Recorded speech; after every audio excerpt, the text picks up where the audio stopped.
Welcome to the Zeducation podcast, where it's all about helping people and organizations unleash their greatness. The Zeducation podcast features lively discussions. When they share it, you see that they're beginning to feel empowered. My heart, it's full of pride for me to be at Maitai Samoa. You don't necessarily need a degree these days. There's so many pathways to success. Welcome to the Zeducation podcast.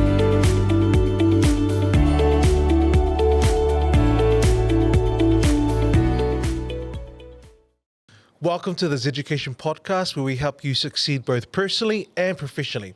Today, we're talking about how understanding neurodiversity, the different ways in which the human brain may be wired, can make you a better leader and can help you to create more inclusive workplaces and more innovative and engaged teams. Our guest is Jenny Turner, founder of The Human Fabric. Jenny is a leadership, management, and neurodiversity consultant, a facilitator, a public speaker, and a coach who helps teams and leaders unlock their potential by understanding how different brains work and optimizing their ways of working so that the whole team can thrive.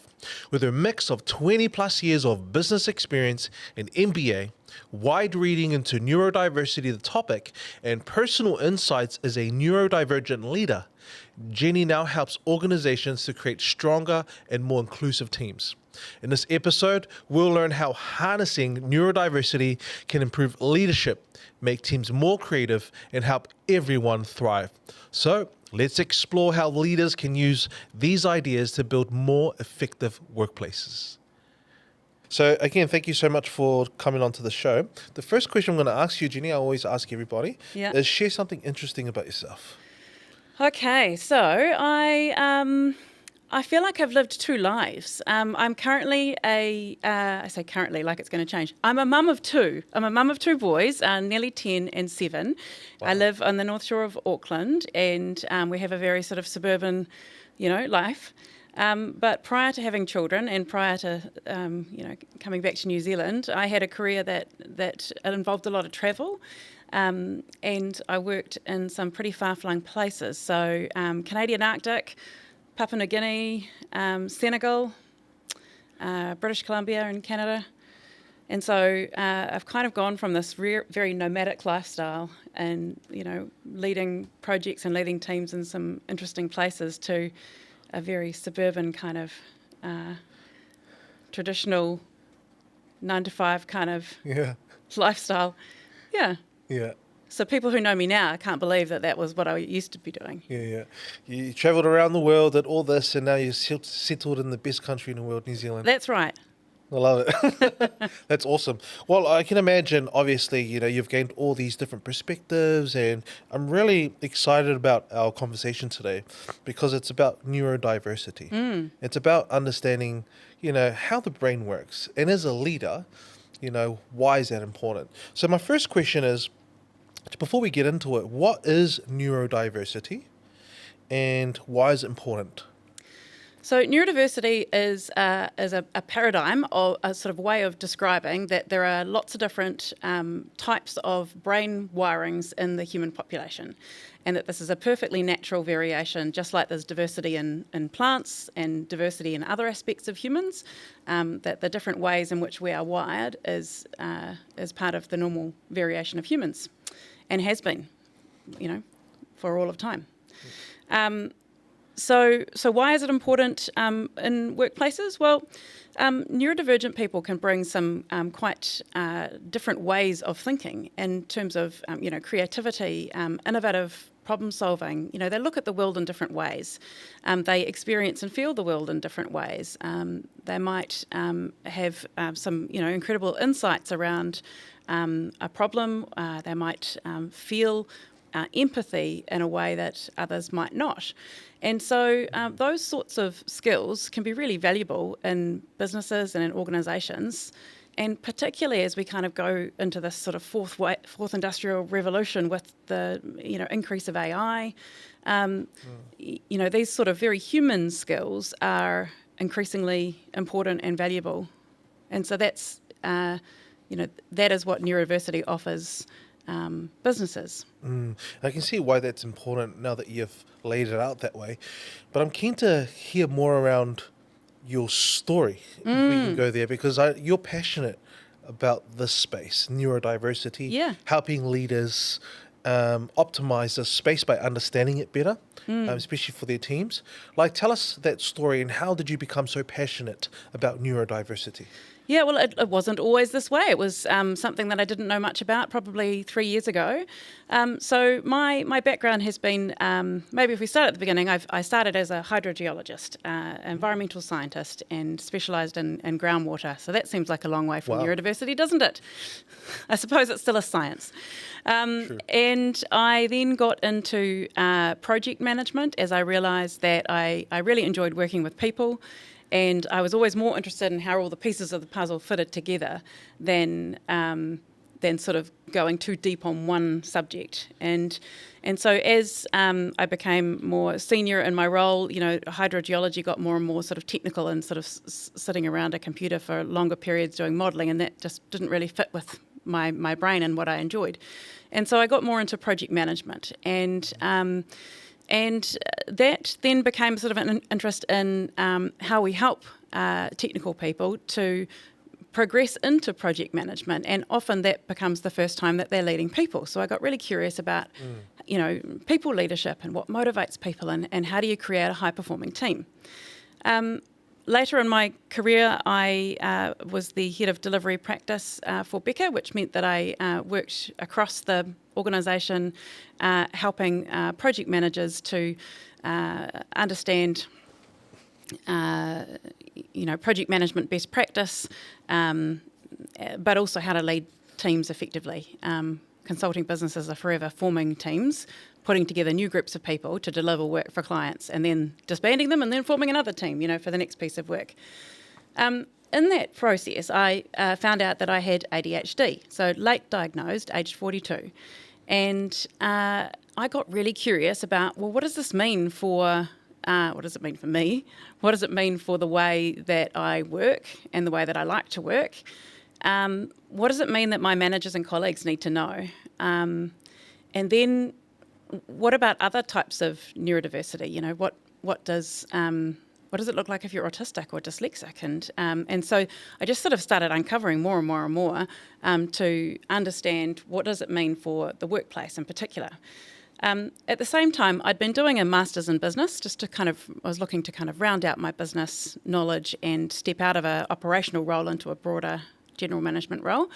And so that had taught me some great research skills and the ability to kind of, find out about a subject that I was interested in. So I used that and the access to all the journals and research that you have access to at university, and just read as widely as I could about neurodiversity, and in particular neurodiversity in the workplace.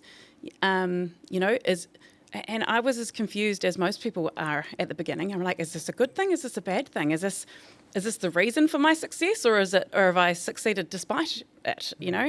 And I'm still figuring out some of those answers, but that's what has got me so curious about neurodiversity, and essentially then spent a few years, reading as much as I could to understand what it means for the workplace and for leaders. When you start to understand the prevalence, you go, wow, this is an important issue. So, neurodiversity, 10 to 20% of the population are likely to be neurodivergent, have a neurodivergent condition. Dyslexia is something like 10%. That's the most prominent neurotype. ADHD is around 5%, but only in New Zealand, only 1% are diagnosed. So there's a huge gap. 4% will have ADHD and they don't know it today. So there's increasing awareness, which is sort of raising people's awareness of what ADHD looks like, and means that they are sort of maybe recognising themselves in some of these stories as people start talking about it out loud. Can I ask a question? So what made you, when you found out for the first time you had ADHD, what made you want to get tested? Yep. And then how did it feel when you found out? Yeah, that's a great question. So what made me want to get tested? Look, I've always known I'm a bit different. I would have just described myself as quirky. And I knew I needed lists for things. I had a poor working memory, so that meant that I couldn't sort of hold on to information in the short term when I needed it. I've got a good long-term memory, but just short term I'll forget your name, and it's very frustrating. And so I had developed lots of sort of methods to keep myself organised so that I didn't have to rely on my working memory, which is how I got to be organised as a project manager, by the way. So I knew that there were some sort of quirks there. My children, my children both have ADHD, and they were diagnosed in the last few years as well. And as I started reading about that for my children, I started, learning more about what does ADHD look like in adults, and what does it look like in women, and it all just made sense. It was like reading, a description of yourself, of how your brain works, and for the first time, and. Back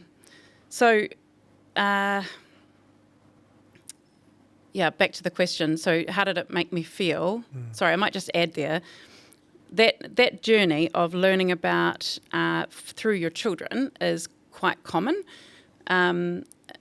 Women and adults couldn't be diagnosed. Back in the 1980s when I was at school, it was thought to be a behavioural condition for boys. And so girls were never diagnosed back then. It wasn't part of the diagnostic criteria. So it was only in the 2000s that it was determined to be a neurological condition, which means there's a difference in actual brain chemistry and structure, and that adults and women were added to the DSM-5 that the psychiatrists used to diagnose.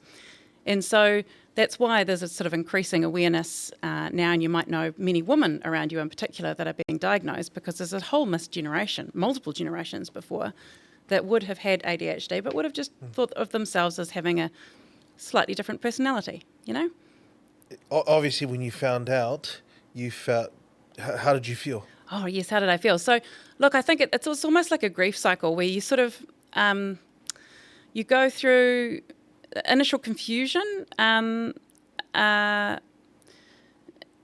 should say there were a couple of stages to finding out. 5 years before I was diagnosed, a psychologist said to me, "Have you ever thought you might have ADHD?" And I was like, "No," and just buried that comment. And I didn't do anything about it for 5 years. I might have looked at it at the time, but I just sort of, I almost was not interested. I didn't have time to even absorb it, I was too busy drowning with young children at the time. You know what that's like. We had a new baby at the time. So I didn't do anything about it. So when I came to do something about it, knocked the microphone. When I came to do something about it, 5 years later, by that stage, I'd probably come to terms with the fact that I probably did have ADHD. So my initial reaction to this sort of comment was kind of rejection.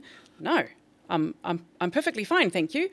And by the time I was diagnosed, I knew a bit more about ADHD, and I knew that it's not a disorder, despite the title having disorder.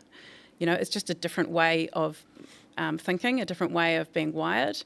And it's actually a chemical difference in your brain. The amount of dopamine and norepinephrine, which is a predecessor to adrenaline, the way that they're produced in your brain is different. And that results in the things I feel, the behaviours that people see, the way I respond to things. So I think because I'd sort of slowly become a bit more informed, it was a relief when I was diagnosed properly. But it still took me a long time to talk about it, because I think, you're quite conscious of the stigma that and sort of that goes along with ADHD due to misunderstanding. I also read more about the strengths associated with ADHD, and I went, oh yes, that's right. I didn't realise I'm quite insightful. I can sort of very quickly see a pattern or hear a conversation or listen to a meeting and kind of get the sense of what's going on and kind of pull out the essence of the matter. And that's proven to be quite useful at work. But I didn't know that not everyone could do that as quickly, I've got quite a fast brain. So I do think that ADHD is the reason for my success, but also it has been the reason for a whole lot of challenges. And probably up until a couple of years ago, just confusion.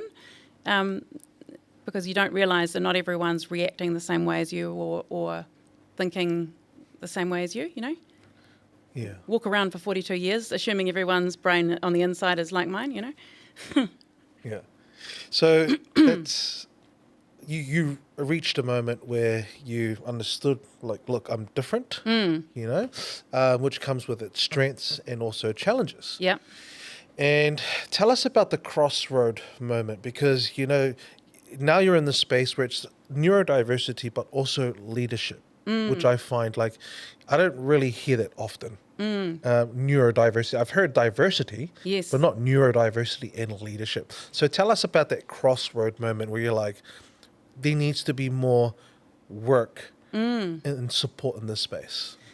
I'd been quite conscious, as a female in a fairly male-dominated industry, I'd been quite conscious around diversity and inclusion from a gendered perspective, increasingly from an ethnicity perspective.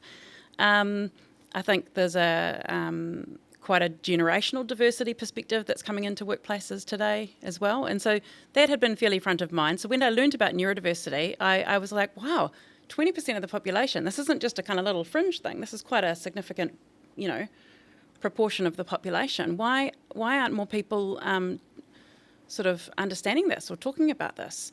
And actually, when you think about it, you know, the way that you think has quite a direct relationship on the way that you perform at work and maybe what you're able to bring and contribute in your role. And so I thought, well, this seems like it should be quite important. Then the part that made me go, maybe I'll do a business related to this, I started looking at the UK and what's going on there and realised that there's a whole sort of industry of organisations that are helping businesses to harness neurodiversity. Now, the reason why there's so much more activity in the UK, I'd say they're 10 years ahead of New Zealand in terms of their understanding of neurodiversity and disability in the workplace. There are some regulations which drive a more positive action from organisations. So in New Zealand, the way that our disability regulations are, you just can't discriminate, which is different. Like the bar is lower than saying that you must take positive action to create an inclusive workplace. And so that is, you know, there's carrots and sticks here, right? So there's a regulatory stick we're talking about, but I think over time businesses also start to see, we're not just doing this, we're not just creating neuro-inclusive workplaces because the law says that we must. We're doing this because it actually generates returns in terms of increased profitability, increased productivity, innovation, all those sorts of resilience in teams. Those sorts of things, which results in the increased profitability in the long run. And over the last, it's probably since about 2017, there are increasingly articles that you can, find in journals that describe, measurable increases in profitability, productivity, accuracy, these sorts of indicators as a result of having neuro-inclusive practices in teams. So I think the evidence is building. Yeah. I mean, it makes sense, right? And it comes back to what you said earlier, how people think influences how they perform. And that performance obviously affects the business. Yeah. So if you can influence people's thinking or understand it, learn how to optimize it and embrace it, then you'll get better performance, which means better output, right? It just makes sense. And I think you're right, like diversity has come a long way historically. Yeah. Like, there were laws that was enforced, like no more discrimination here, no more racism. Yeah. If you do, you're in trouble, you get a fine, you go to jail. Yeah. Like it was forced. Yeah. Right? Now we're at a time, an era where now businesses it's not just compliance. It's actually a competitive advantage. Like having diversity makes us competitive. Like coming back what she said, it's like, having diverse perspectives can lead to better innovation, creativity, which could help the business. Yeah, right? all the same things that I listed about neurodiversity apply to diversity more generally. I'd encourage listeners to have a look at there's something called the Business Case for Diversity by Diversity Works New Zealand. And if you are working in your organisation and you are needing to make a case for any diversity-related initiative, There's some great information in there from a whole lot of different lenses. But it talks about exactly that, that the reason for diversity, it's not just inclusion because it's the right thing to do. It's inclusion because it makes business sense, and there's evidence around that, and they share the evidence. And it's also where the world is headed. So our populations are becoming more diverse, our workplaces are becoming more diverse, and so, our customer bases are becoming more diverse. The world is becoming more diverse, mixed, and so it's where the world is headed. So to be relevant in the future, you need to be a diverse workplace today. To be relevant in terms of talent attraction, developing products that meet a wide range of customer needs, etc. I love it. I'm learning so much here.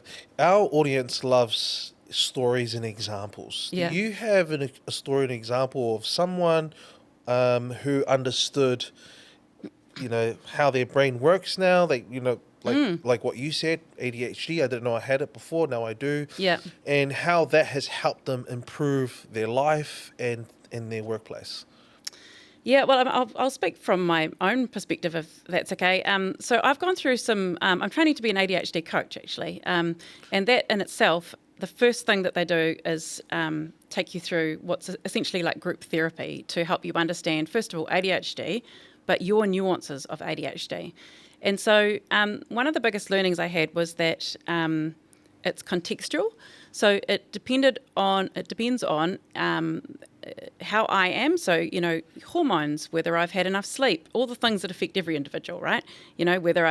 What I've eaten, whether I've had enough protein, all that sort of stuff. So it depends on the individual, depends on the environment I'm in. So that could be the physical or the sort of social environment that I'm placed in, whether I feel safe, whether there's a lot of noise around me, and the task I'm applying myself to. So what is it that I'm trying to do in that environment with these individual conditions? And when you start unpicking that and understanding, you start to understand what are the conditions that I need to thrive. So when is it that I do my best work? And when is it that my brain's firing on all cylinders and I get the exceptional stuff out? And when is it that actually I'm totally distracted and I'm struggling to focus? And because we have such busy brains, fast brains, it's not often that we stop to reflect. And I've almost realised how little I had done of self-reflection. And it's ironic because I've done a lot of facilitating leaders and teams to reflect. I've run a lot of retrospectives where people sit down and go, what worked, what didn't work, what are we going to do differently?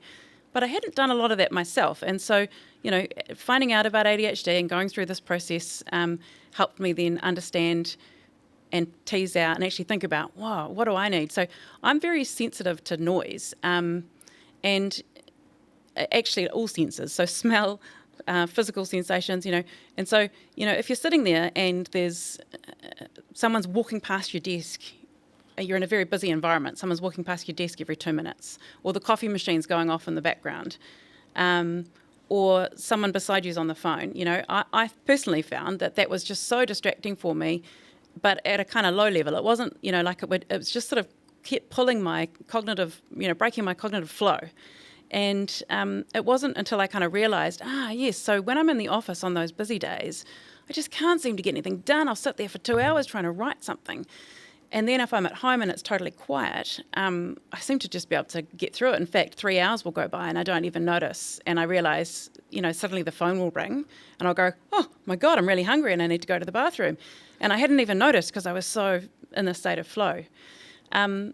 So what I've learned is, well, how can I replicate that in the office? Just basic things like noise cancelling headphones or, earbuds or whatever. They make a real difference for me. If I need to write something, I'll take myself off to an office, a meeting room or something and close the door and just sit there until it's done. So those sort of self-management strategies, you kind of need to be, first of all, aware of, what might be a result of your brain wiring, and then secondly, how does it work for you? Because everyone's different, and then you sort of consciously take action to change it. It's one example anyway. Yeah, I like that example. As you were sharing that, the Marvel's popped up to my head, you know, the superheroes, Yeah. the Hulk, Captain America. And I just think about how a lot of their stories, when they start to discover what makes them different, Yeah. and they start to realize, and they don't really have control over it Yes. until over time. And then once they understand and accept that they're different, then they can start harnessing and embracing it and using it properly. And using I it love to it. make a positive impact. So that's what came to mind. And I was Absolutely. I think that's great. I want to talk about you talked about creating a safe space for people who are, you know, neurodiverse. Mm-hmm. Like, what can employers and leaders do to help understand neurodiversity within the workplace? Yep. And then some tips around how they can optimize that. Yep. So to understand neurodiversity in the workplace, I would recommend having somebody like Human Fabric come in and speak to the organisation. You know, we do some talks for all staff, which is kind of an introduction to difference, you know, talking about what it is and what it isn't and busting some myths. And we do something specifically for people leaders, which then gets into ways of working and ways of communicating, allocating work, performance management, that sort of thing. So, you know, the things that leaders need to do. So that's one way. You can also listen to podcasts. You can read books. There's all sorts of things. But what I like is when the information is tailored to the audience. You know, you don't want to have to go and read a book this thick to kind of extract this bit that you need as a leader to apply to your work. So that's one thing. The second thing I think is just asking people what do they need and what are their strengths. And so I'd actually been doing this with teams anyway, and it's called strengths-based leadership, where, you know, you sit around with the team and there are ways that you can get some self-insights around what your strengths are, and then you get them to communicate with each other what are their strengths. You know, you don't have to be neurodivergent to have strengths, of course. So this is a useful exercise for everyone. And then also talk about, if there's psychological safety, you might talk about what are your challenges, and therefore, you know, what do you need either in place to mitigate those challenges, or what do you need to ideally have somebody else do, you know, or you need some support to get done. So strengths and challenges, and preferred ways of working. So I didn't realise this, but I really like, you know, having, you know, when I go to a meeting, if somebody follows up with an email afterwards and says, here's the key points that were, you know, here's the key points we talked about, here's the key decisions we made, here's the key actions, that is exactly what my brain needs, because otherwise I sort of remember half of it. And, you know, I've gotten very good at taking notes, and, you know, these days we've got transcription tools which do a great job of exactly that. But I've always appreciated when, you know, leaders or colleagues follow up with an email afterwards with those key points. Yeah. I've forgotten the second part of your question. No, I mean, you pretty much answered it around what can employers and leaders do to help optimize, you know, neurodiversity once they understand it. Yeah. I think implementing that stuff, those tools Yeah. you mentioned. Another quite common one is just, so think about how you're communicating work to be done. You know, is it only oral? Are you just saying, you know, Pasi, I need you to do this today? Or is there another way? And it's a little bit like different learning styles where, you know, some people need to hear it, say it, see it, feel it. You know, there are lots of different sort of ways to get information into our brains. And so often with neurodivergent people, a visual communication works really well. It might be in addition to an oral conversation. So I always liked having, you know, if you're having an online meeting and you're going around the room as team members talking about what needs to be done this week, you know, do we have a planner board or a Trello board or you know, there's tools like Asana. There's some more fancy project management software out there if that's appropriate. And how does this task link to this other task? So, you know, what are the consequences of if this task is a little bit late? Like, what is the knock-on effect? Because that helps understand the contingency and the flex around that task, you know. If people are having to make prioritisation between the 20 things on their plate, they can understand the context of it. And so, yeah, the visual visual communication of the plan, I think reinforces really well for most brains, not just neurodivergent people. But too often I think we communicate only orally, and I think then things are lost in translation and things are forgotten. I love that. Those are some really, it almost sounds like it should be common sense. A lot of it actually is that, you asked at the beginning around leadership and neurodiversity. I started reading about what does neuro-inclusive workplace look like. Sure, there's some policies and some things around the side that the organisations can do, and there's some general awareness that's quite different. But the actual leadership side of things is actually in line with just modern best practice leadership. So, adaptive leadership is where you're understanding the needs and like where each individual's at, and you're adapting your leadership response accordingly, your leadership style accordingly to what they need, and it's really just that, right? It's actually individualized and also quite strengths focused. You've just really helped us see the world differently, and understand neurodiversity, something that I don't feel like is talked enough or understood enough, especially in the workplace. And thank you for sharing your story as well. Someone who's walked in the shoes, currently walking in the shoes, and who was passionate about helping other people out there. I think about my friend who recently just found out that he had ADHD. Yeah. And he has kids and everything. And, he was wondering, what's wrong with me? I always start these emails and I go off and I come back. I'm like, I've got all these 5 emails that I've started but not finished. What are those?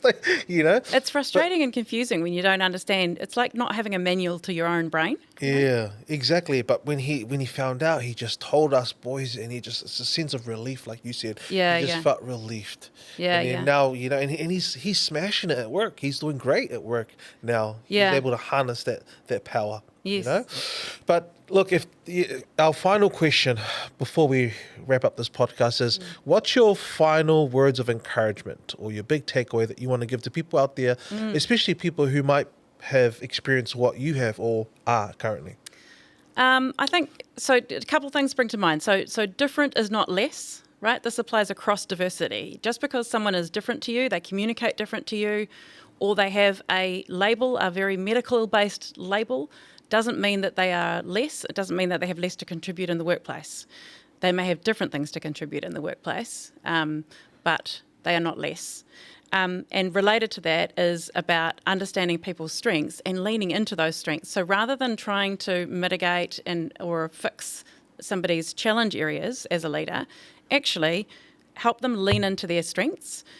We get much further in life through trying to master our strengths than we do trying to bring up the more challenging areas. And so, surfacing what those are for people, helping them understand and see their own strengths is really powerful. And then helping craft the work so that they can do more of the things they are good at and master them is, that is great leadership. I love that. Great. And if people are interested in getting in touch with you, learning more about the human fabric and getting support in this space, how can they do that? Yep. So we've got a website, humanfabric.co.nz, or jenny@humanfabric.co.nz. I'd love to hear from people. I'd love to hear their stories in the workplaces and journeys with ADHD and other neurodivergent conditions. Awesome. Thank you so much again for your time and for your expertise. We're much better for it. Jenny Turner, founder of The Human Fabric. Thank you. Thank you.